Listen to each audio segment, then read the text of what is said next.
do nosso corpo, ela é formada por células. E essa célula do sistema nervoso, ela recebe um nome especial, chamada de neurônio. Tá? Então, no nosso sistema nervoso, existem apenas dois tipos celulares, os neurônios e as células da glia, que são células que dão um apoio para esses neurônios de nutrição, de reparo, tá? Então, o principal que a gente vai falar é de neurônio. Então, eu vou falar para vocês um pouquinho sobre a morfologia do neurônio, para a gente conseguir entender como que esse sinal do neurônio passa através do nosso corpo. Então, tá aqui a figurinha de um neurônio. Essa região aqui é chamada de dendritos, tá? São os terminais de recepção. É aqui que ele vai receber a informação. Tá? Temos um corpo celular, que, como todas as células, vai ter um núcleo celular, vai ter mitocôndrias, tá? Que é muito importante a grande quantidade de mitocôndrias, porque o nosso sistema nervoso gasta energia, né, para a gente pensar, para a gente agir, a gente gasta energia, então a gente precisa de uma produção energética ali, tá? E, depois desse corpo, a gente tem a parte do axônio. O axônio é como se fosse a cauda do neurônio, e onde ele tem as terminações aqui, que vão encontrar com os dendritos do próxima célula, né, do próximo neurônio.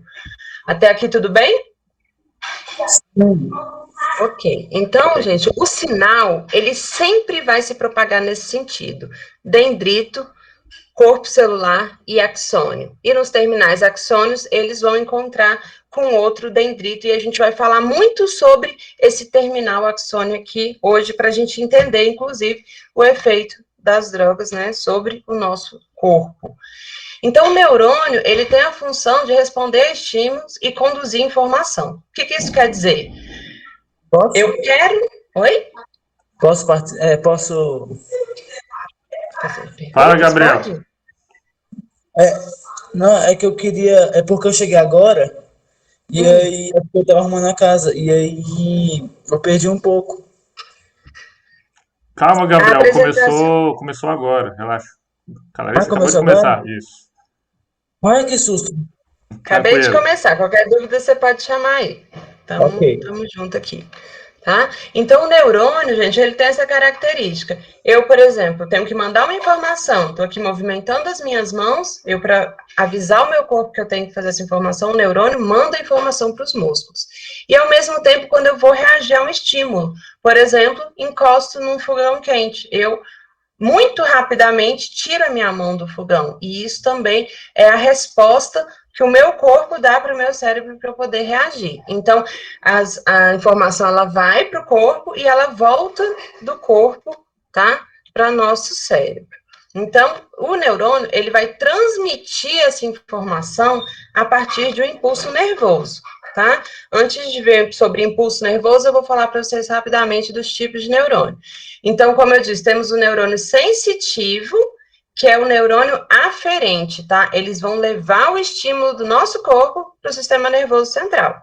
Enquanto os neurônios motores, eles levam o estímulo do nosso sistema nervoso central aos nossos órgãos executores, que são os nossos músculos, certo? E temos alguns neurônios que eles são associativos ou chamados de interneurônios, tá? Porque eles vão simplesmente conectar um neurônio a outro.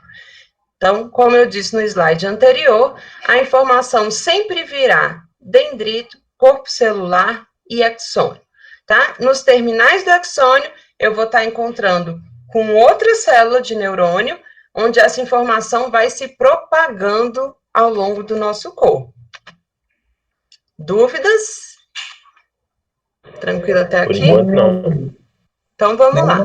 Como é que esse impulso nervoso, ele passa ao longo da célula, tá? A gente, é uma questão de uma corrente elétrica, de polarização, é a gente pensar mais ou menos igual as pilhazinhas também, que tem seus polos positivos e polos negativos, tá? Então, a corrente elétrica, ela vai passando.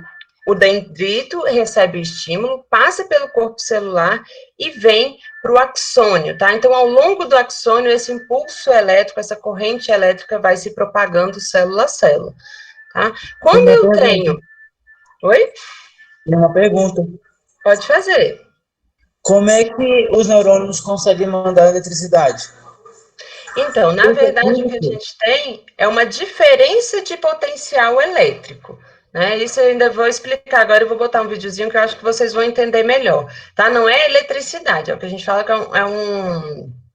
o Luiz pode até me ajudar aí nos termos mais corretos de se dizer, mas é o que a gente chama de um potencial elétrico, né? Ele vai ter aqui do lado de fora das células positivo, dentro das células ele está negativo, tá? Então essa diferença de potencial que é feita pelos compostos que vão estar dentro e fora da célula, depois que eu mostrar o videozinho vocês vão entender melhor. É o que eu chamo de potencial de repouso, tá? Positivo fora da célula, negativo dentro da célula.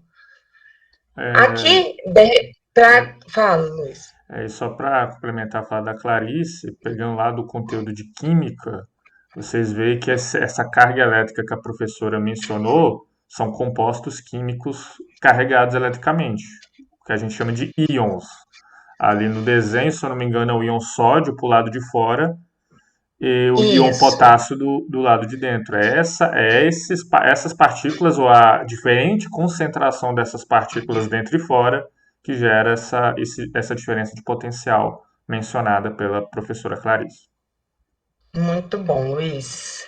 Isso aí. Tá? Então, ele vai passando aqui, e aí vai ter um momento que eu vou receber o que a gente chama um limiar de excitação, tá? Que a gente chama de tudo ou nada, por quê? Porque ele tem uma força que, se não atingir ela, não, o neurônio não vai ser estimulado. A partir daquele ponto, o neurônio vai ser estimulado da mesma maneira. Por isso que a gente fala lei do tudo ou nada, ok? Então, eu tenho aqui esse potencial de repouso, depois eu vou ter uma despolarização. O que, que acontece? Aqueles íons que estavam dentro vão para fora, os que estavam fora vão para dentro, tá? Na verdade, vocês vão ver melhor que a gente vai ter tanto o sódio quanto o potássio, eles são positivos, tá? Mas essa migração deles para dentro e fora ajuda que esses outros íons, né, Luiz, saiam Isso. também para fora da célula, tá? Então, eu tenho essa despolarização e isso faz com que o impulso passe para frente, tá? Eu vou mostrar isso aqui melhor para vocês nessa figura. Eu tenho aqui o meio externo, tá, com sódio, e tenho o meio interno com potássio. Então, aqui, vocês podem ver, a célula está negativa, fora da célula está positivo. Quando eu tenho esse que eu chamo de potencial de ação, é quando ocorre a despolarização, tá? Nesse caso, o sódio vai para dentro da célula e o cálcio, na hora da repolarização, ele volta para fora da célula. Aí você pergunta, professora, mas como que acontece, né? Se vem e vai do cálcio e do potássio para fora da célula. A gente tem uma estruturazinha aqui de uma proteína que faz o que a gente chama de bomba de sódio e potássio, tá? Que ela, a cada 3 sódios que ela coloca para fora da célula, ela coloca 2 potássios para dentro da célula. Mas no caminho, esse potencialzinho aqui de ação, eles ficam migrando. Eu vou mostrar isso para vocês, que eu acho que vocês vão conseguir ver melhor, a gente vendo essa animação. Então, aqui eu tenho o neurônio, tá? Os dendritos, o corpo celular, e aqui o prolongamento do axônio. Vocês estão vendo o vídeo? Ou não, né? Não tá aparecendo o vídeo não, professora. Tá Deixa aparecendo eu o... mudar não. aqui o compartilhamento de tela aqui, só um minutinho. Não está aparecendo. É porque eu estava na janela e não na tela. Agora vocês vão conseguir ver aqui, tá? Tá vendo aí, então? Sim. Agora sim. Ok. Então, vamos lá. Tem aqui o neurônio, né? Dendritos, corpo celular e axônio.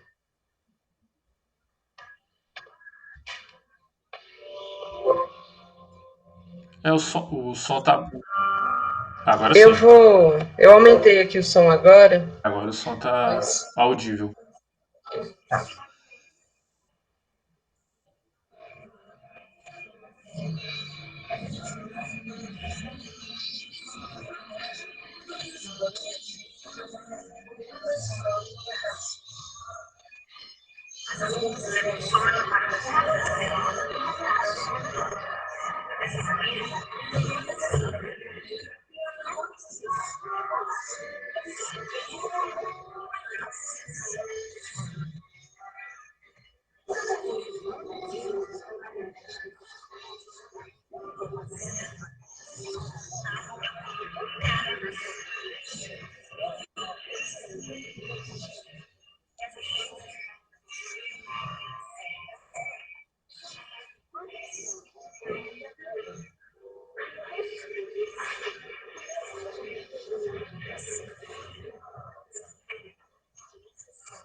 potencial de ação para restaurar o potencial de repouso da membrana.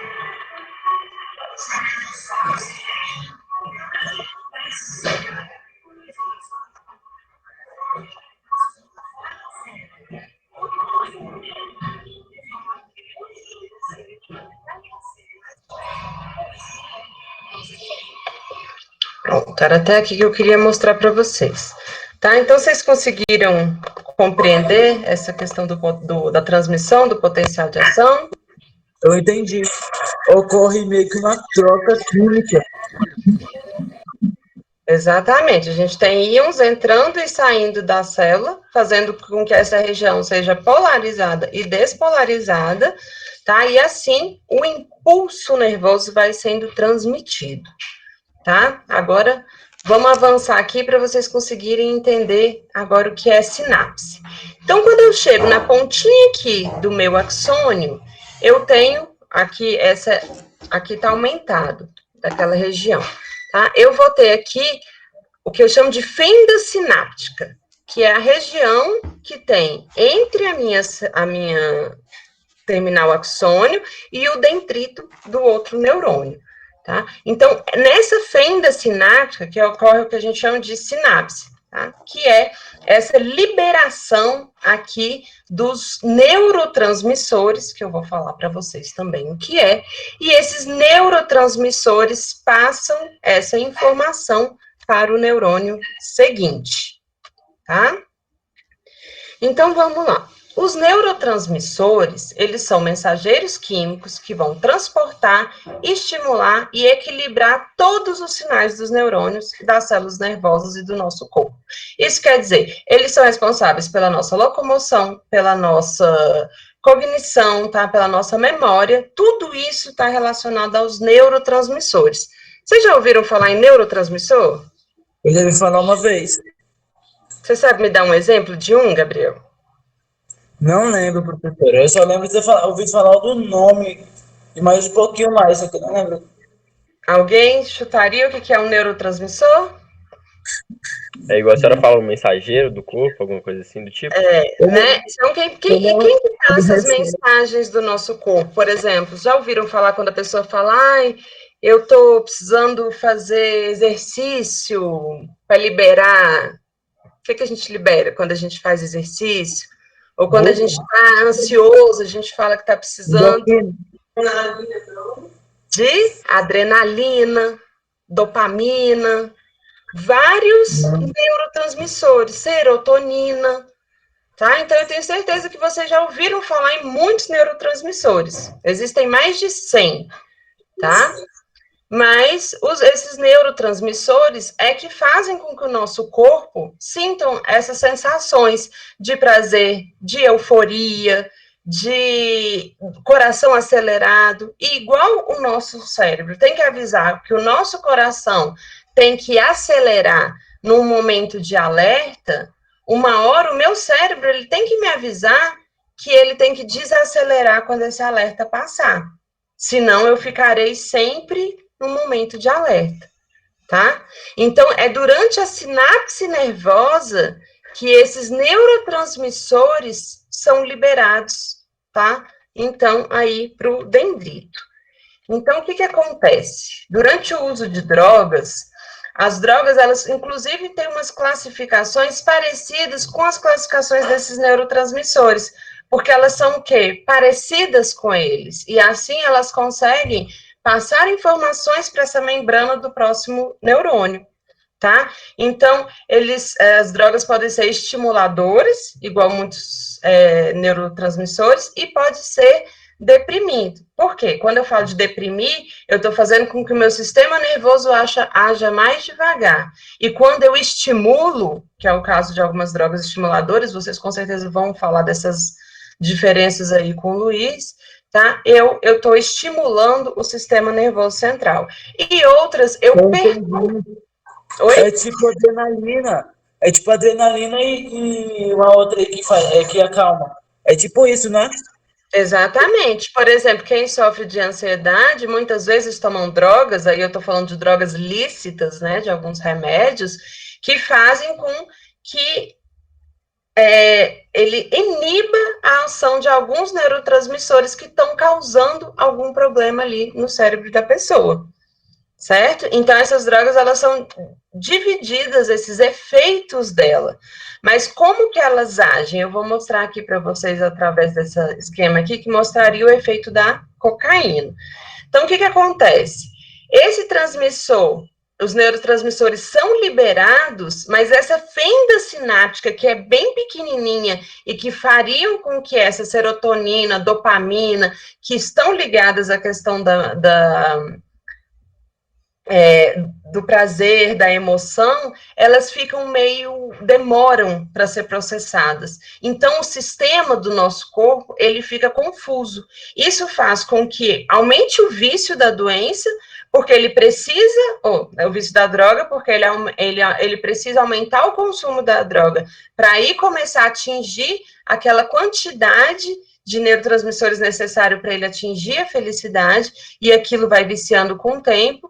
E esse tempo aqui na fenda sináptica, que os transmissores ficam perdidos aqui, digamos assim, ele causa uma perturbação no humor e pode causar, por exemplo, a depressão no uso prolongado, né? E isso eu ainda não estou falando aqui na questão de poder levar à deteriorização de um neurônio, podendo causar apoptose, que é a morte de uma célula.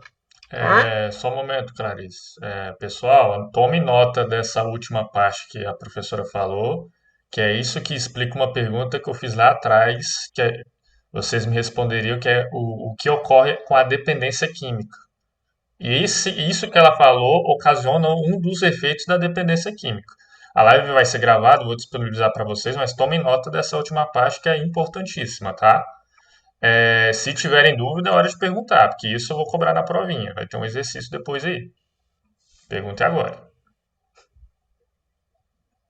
Vamos lá? Igor, Gabriel, Kevin, Maria Eduarda, Maria Luísa.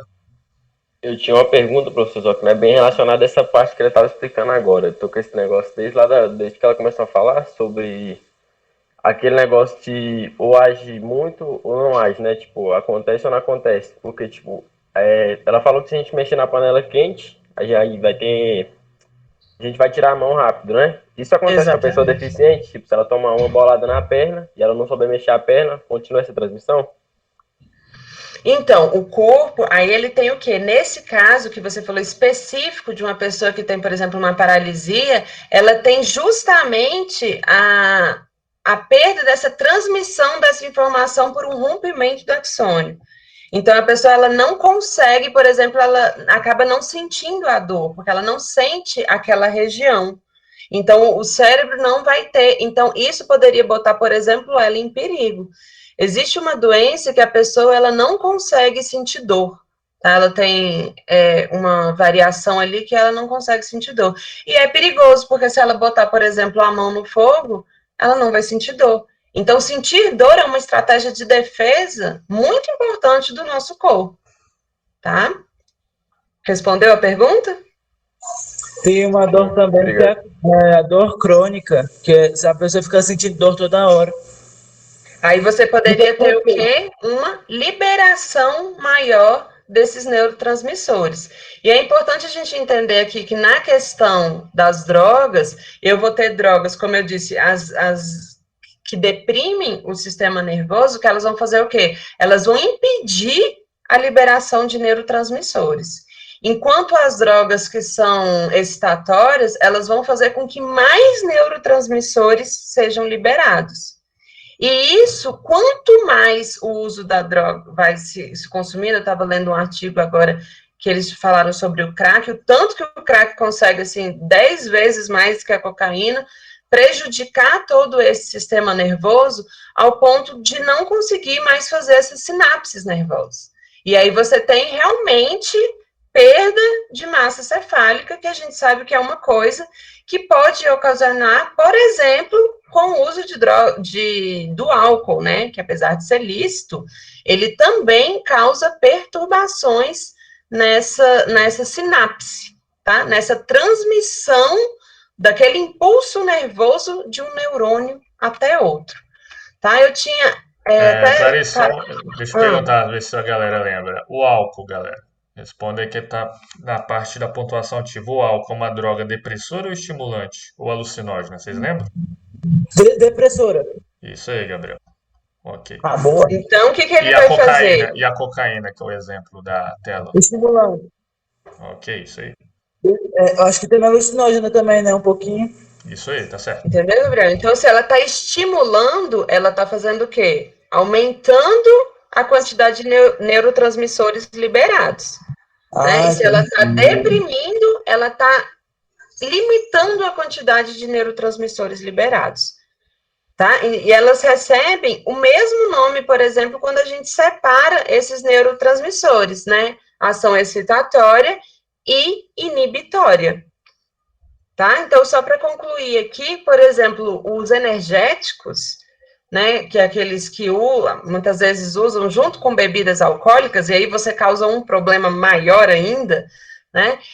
Os energéticos, eles agem como um antagonista do GABA. O GABA, ele é um neurotransmissor que inibe, tá? Ele ajuda em toda a ação, toda vez que o nosso sistema é estimulado, ele depois tem que ser inibido. E quem inibe é a GABA. E a taurina, ela bloqueia o efeito da GABA, entendeu? Então, quando ela é usada, qual que você falou que era o álcool, Gabriel? Oi? Qual que você falou que era o álcool? Depressora. Depressor. Então, imagina quando você mistura o álcool, que é depressor, junto com o energético, que é excitatório. Então, você pode causar, é o que vem fazer um estrago no corpo, né, no uso do energético.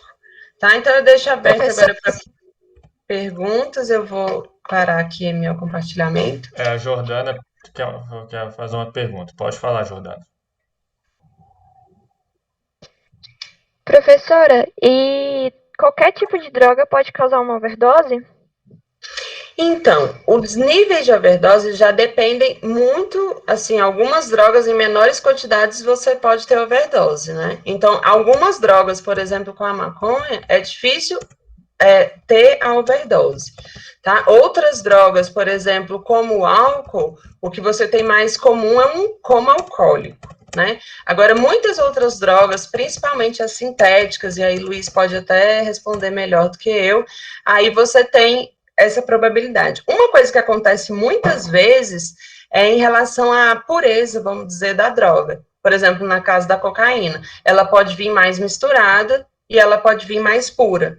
Então, vamos dizer, uma pessoa que é acostumada a usar um tanto X, ela pode pegar uma dose que é mais pura, achando que está consumindo o mesmo tanto e consumir muito mais, e aí ter uma overdose também.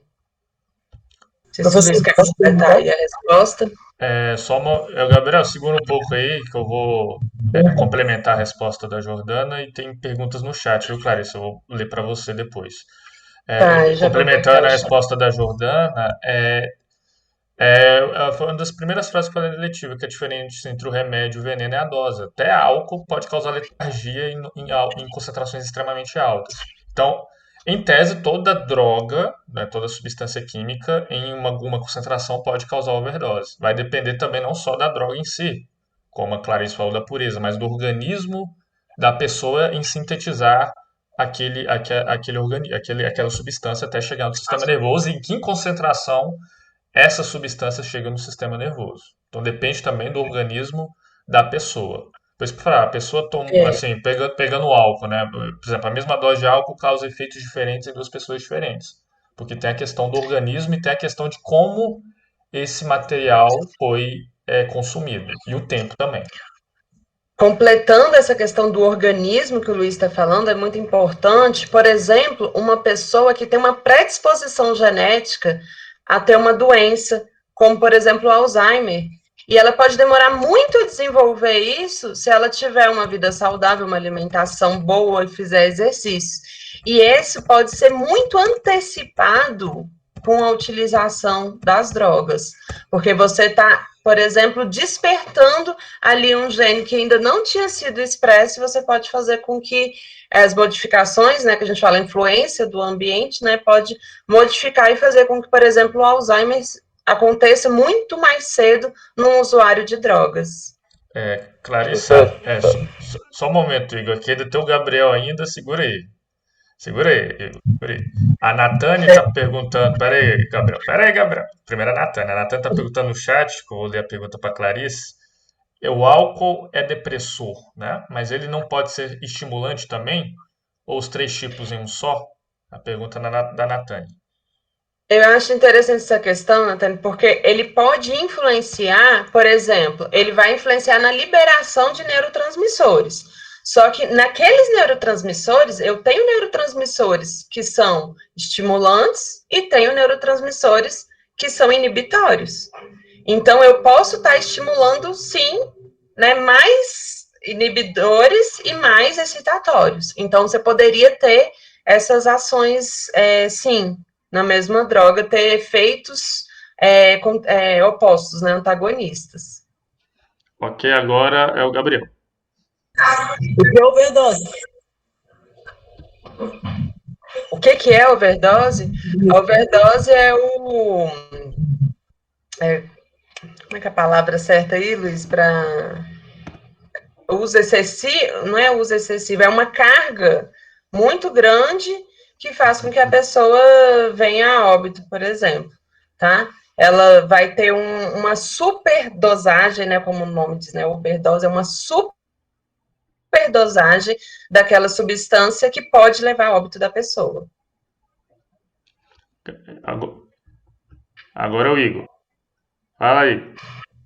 Professora, tem como, tipo, eu acho meio improvável, mas tem como uma pessoa que, vamos dizer assim, que usa maconha, ficar naquilo o resto da vida, não. Você vai querer mais, né? Sempre vai estimular as outras drogas mais fortes.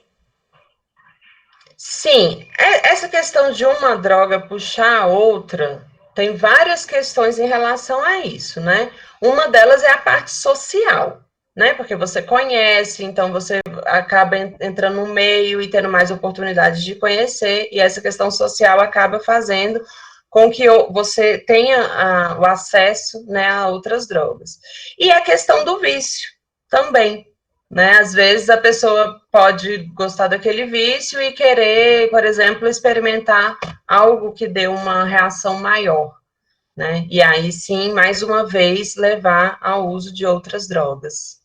Né? E lembrando que sempre é viciante, né? Quanto mais você usa, mais o corpo, né, necessita, no sentido de que você precisa daquela droga para ter novamente uma sensação de euforia, que aqueles neurotransmissores, vamos botar assim como, por exemplo, uma coisa que te dava muita alegria passa a não te dar mais tanta alegria como aquela droga te traz momentaneamente. Isso aqui é importante lembrar, porque depois da euforia, né, vem a depressão.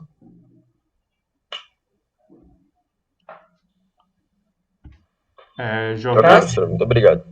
beleza, Igor. Jordana, pode falar no microfone, tá? Mas pode perguntar no chat também, que eu leio para a professora Clarice. Gabriel e a Maria Eduardo, tá?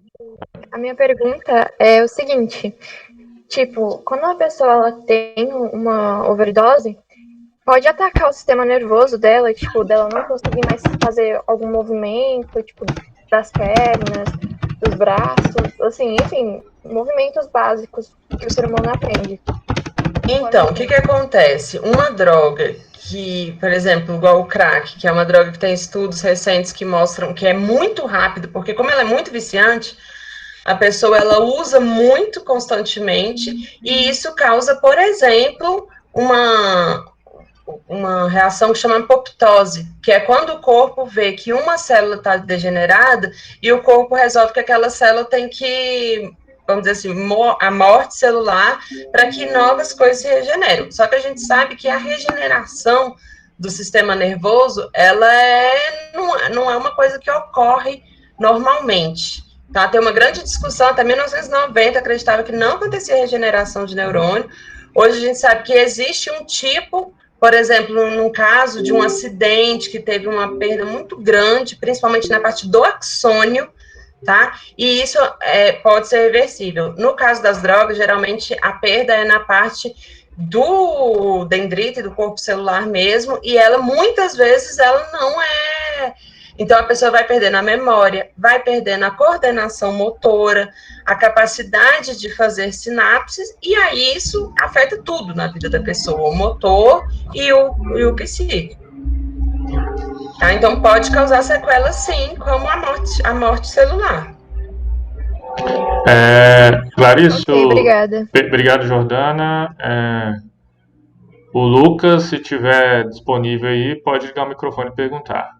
Depois tem uma pergunta da Natane e depois tem uma pergunta que mandaram no WhatsApp do Werner. Ele falou aqui que ele está com vergonha de abrir o microfone, então eu vou fazer a pergunta via WhatsApp. Vai, Lucas, pode falar. Professora, a minha pergunta é como que as anestesias locais, não as gerais, funcionam no corpo? Olha, no caso, a ação direta de anestesia, eu não sei te dizer. Algumas agem na questão da dor e outras um bloqueio mais geral, né? Só que aí seria anestesia geral. Mas eu realmente, essa daí, eu não sei te dizer qual que é a ação direta na parte nervosa, não. Vou pesquisar e depois eu passo para o Luiz responder para vocês. A meu ver, se eu não tiver errado, Lucas, né, que perguntou, Gabriel, desliga o microfone, por gentileza. Respondendo o Lucas, é um bloqueio, porque a anestesia local você trabalha com os neurônios sensitivos, né? Você tem os motores e os sensitivos, então tem um bloqueio ali. Agora, eu não sei te explicar, mas é uma reação bioquímica ali do nervo responsável pela sensibilidade com o neurônio sensitivo, que pode estar localizado na medula espinhal, por isso que algumas anestesias, inclusive, são na coluna ou na própria região, entendeu? Beleza, Lucas? Então, fazendo uma pequena Entendi. busca aqui, sem aprofundar, é isso mesmo que o Luiz falou. Diz que ela impede a transmissão dos sinais entre o corpo e o cérebro. Então, ela estaria impedindo esse impulso nervoso e essa sinapse. Como que ela faz isso? Bloqueando canais de sódio, faz todo sentido, tá? Então, ele vai impedir ali que o potencial de ação ocorra. Respondendo a pergunta da Natane aqui, Clarice Pereira, ela perguntou se a overdose causa, então, sequelas. Bem, a overdose pode até matar, em situações mais graves. Então, dependendo da droga, sim, pode causar, se a pessoa escapar da morte, pode ter sequelas. Pode ter sequelas neurais, certamente. O Werner perguntou aqui se é possível escapar de algum vício sem tratamento. Vício de alguma droga sem um tratamento específico. Olha, eu falaria, bom, isso é um pouco específico mais da parte médica, mas eu diria que depende do grau do vício. Tá? Muitas pessoas conseguem, sim, sair do vício sem tratamento, mas muitas pessoas, até com tratamento, têm dificuldade. Né? Algumas pessoas, por exemplo, em reuniões, em psicólogos, conseguem largar o vício. Outras já precisam tomar uso de medicação, tá? Mas isso, sem dúvida nenhuma, depende do grau desse vício. E aí, no caso, por exemplo, de drogas mais pesadas, como cocaína, crack e heroína, são drogas que elas têm um potencial de vício muito grande, né? Às vezes, o consumo 2, 3 vezes já faz com que a pessoa tenha essa necessidade do uso novamente. Beleza. Pode falar, Igor. O Igor, ele pode perguntar? Pode abrir, mas antes do Igor, a Maria Luísa também falou aqui no chat se podia perguntar. Sim. Tá com o microfone aberto aí, Maria Luísa? Tô. Pode perguntar então agora. Depois ao Igor, tá? Um coma alcoólico, ele é causado pela quantidade do álcool ou a mistura do álcool com outro tipo de droga? Ele é causado pela quantidade de álcool e aquilo que o Luiz falou, a relação particular de cada corpo. Por exemplo, uma pessoa pode tomar uma quantidade X e não ter como alcoólico. Outra pessoa vai tomar aquela mesma quantidade e pode ter, porque isso depende do organismo. Um dia que você está com o sistema imunológico mais fraco, Então, tudo isso influencia. Então, não existe uma quantidade X. Né? A gente sabe até pelo tamanho da massa corporal, por exemplo, mulheres, elas podem chegar a um coma alcoólico mais rápido do que um homem, por exemplo, tá? Eles falam assim da quantidade, por exemplo, para você ter a quantidade medir a quantidade de álcool no sangue. Eu posso tomar uma lata e o Luiz tomar uma lata e a gente ter quantidade de álcool diferente no sangue. Entendi. E tipo, se eu tomar uma quantidade muito alta de álcool com tipo um remédio antidepressivo, dá um coma alcoólico? Então, isso aí é a mesma coisa que eu citei, por exemplo, de você tomar o álcool junto com o energético. Porque você pode estar estimulando uma coisa e pode estar deprimindo a outra. E o organismo, né, a gente sabe que, por exemplo, pode levar até uma parada cardíaca. Em pessoas novas, isso é muito complicado, porque depende muito da dose e do dia, e até do dia. Por exemplo, um dia aquela coisa não te faz mal, e uma outra situação, que seu corpo não esteja do mesmo jeito, aquela mesma quantidade poderia levar a uma overdose, ou um coma alcoólico, por exemplo. Entendi, obrigada. Igor? Professora, vamos supor, tipo, tem duas pessoas numa festa, né? Uhum. E elas não se conheçam bem. Vamos dizer assim que o homem usou droga, não tem? Se ele tiver alguma relação com essa mulher e ela ficar grávida, o neném pode nascer com alguma deficiência? Então, algumas coisas a gente sabe que afeta, por exemplo, a reprodução, pode afetar a meiose, né? A gente sabe que algumas drogas fortes poderiam interferir, sim, tá? No caso, a mulher usar durante a gravidez, às vezes pode causar mais doenças congênitas. Muitas vezes a gente, no caso do espermatozoide, às vezes tem mais, vamos dizer assim, dificuldade na produção do que espermatozoides doentes, mas pode sim, várias drogas podem afetar, sim, a produção das nossas células gaméticas. Ok, muito obrigado. Pessoal, só para. A gente já está a hora avançada, a participação foi bem ativa, queria agradecer a vocês, alunos. Eu já encerrei aqui as inscrições para perguntas, tá? Tem mais duas aqui, e está ocorrendo a chamada no chat. Então, eu fiz a pergunta aqui, escreva o nome completo no chat para garantir a presença, tá? Pode escrever agora até o final dessa videochamada. A Natane fez um comentário, com a ajuda da família e força de vontade, dá para sair do vício, e isso ajuda bastante. É verdade, Natane, força de vontade também é muito importante. Aí tem uma pergunta da Maria Eduarda e depois uma pergunta do Gabriel, e a gente encerra aqui essa parte das perguntas, tá? Então, Maria Eduarda, abre o microfone, por gentileza, e pode perguntar. Complementando o que a Maria Luísa falou, que minha pergunta era um pouco parecida com a dela. Assim, o álcool já em si já prejudica muito a pessoa, mas e uma pessoa depressiva ou ansiosa, está tomando remédio, misturar, tipo, usar droga e tomar um remédio, tipo, na mesma hora ou no mesmo dia. Pode acontecer uma overdose ou alguma coisa do tipo, prejudicar o cérebro também? Pode, é o que a gente chama de interação medicamentosa, né? É a mesma coisa, até quando você usa, por exemplo, dois medicamentos, né, que são duas drogas lícitas. Por isso que sempre quando você vai tomar um remédio, o médico pergunta, você está tomando algum outro remédio? Porque um pode, sim, influenciar no outro. Por exemplo, na bula de 90% ou mais dos remédios, fala que você não pode consumir álcool porque pode ter interação medicamentosa. E muitos, principalmente nessa questão de um deprimir e o outro excitar. Beleza, só um momento. Entendi, obrigada. Beleza, Maria, muito obrigado. Gabriel, sua pergunta, e eu vou estender para o Lucas também, que o Lucas perguntou, a pergunta do Lucas é a última. Vai, Gabriel. Tá, a minha pergunta é a seguinte, professor, o senhor lembra na última aula que eu perguntei dos obesos, em questão do porquê que tem mais gordura, elas têm mais dificuldade de ficar embriagadas? Isso está muito relacionado à questão que eu falei, por exemplo, um homem e uma mulher. Isso tem a ver, muito em relação a uma pessoa pequena e uma pessoa grande. Quando a gente fala da porcentagem de álcool no nosso corpo, isso tem a ver com a massa muscular, né, com a massa corporal.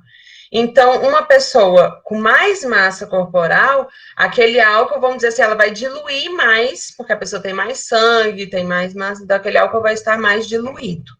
Tá? Então, por exemplo, pessoas maiores tendem, não é regra, tá? Mas tendem a suportar um pouco mais por conta dessa diluição no corpo mesmo.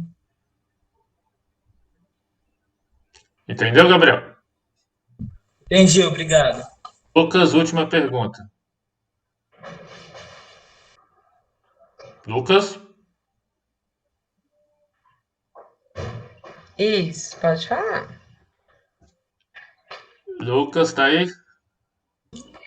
O, o uso do energético em excesso pode causar parada cardíaca? Do energético, pode. E principalmente se combinado com bebida alcoólica, tá? Tem vários estudos que levou a parada cardíaca causada por excesso de energéticos. Então, muito cuidado, misturar energético com bebida não é definitivamente uma boa opção. Respondido, Lucas?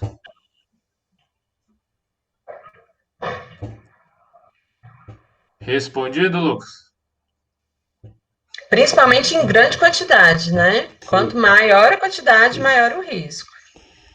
Então, beleza. Pessoal, primeiramente agradecer a participação de vocês ativa. Eu já registrei aqui a chamada de todos, tá?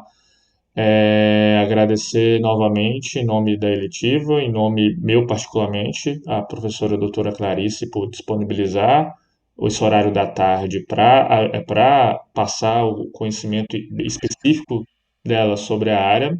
Assim, só explicando, porque a professora Clarice ela também dá uma eletiva na escola, então era impossível fazer no horário da eletiva, mas a gente possibilitou nas nossas agendas um horário à tarde e agradeço a participação de todos. Chegou a 19 alunos aqui, todos participaram praticamente. E eu agradeço aqui a participação dos alunos e a professora Clarice, a professora Cíntia também estava aí, não sei se ela está, mas ela apareceu, e agradecer ela também pela parceria aí no Diversificado. E Clarice, alguma palavra de encerramento aí? Se a Cíntia quiser falar alguma coisa também, podem falar. E eu queria agradecer a parceria de vocês, antes de mais nada. Luiz, só agradeço por esse convite, foi um prazer, foi muito legal. Quando a turma participa, aí fica mais legal ainda. Então, muito bom. E quando puder contribuir aí de novo, estamos aí. Muito obrigado. Gracinha. Estou aqui no CP7 Palhaço com Francisca. Olá. Acompanhamos vocês aqui na web. Acompanhamos vocês aqui no Meet. Show de bola e só parabenizo, tá? Professor Luiz, professora Clarice e a equipe de jovens protagonistas. Parabéns. Sucesso e vai dar tudo certo daqui até junho. Esse projeto vai surtir vários frutos, se Deus quiser. Então, tudo de bom para vocês. Muito obrigado, Cíntia. Muito obrigado, Francisca. Muito obrigado, Clarice. Muito obrigado aos jovens protagonistas. E é isso aí. Estou encerrando a nossa chamada. Queria parabenizar a todos que estão aqui. E próximo encontro, terça-feira que vem. Essa live está sendo gravada. Vou terminar de gravar ela agora, inclusive.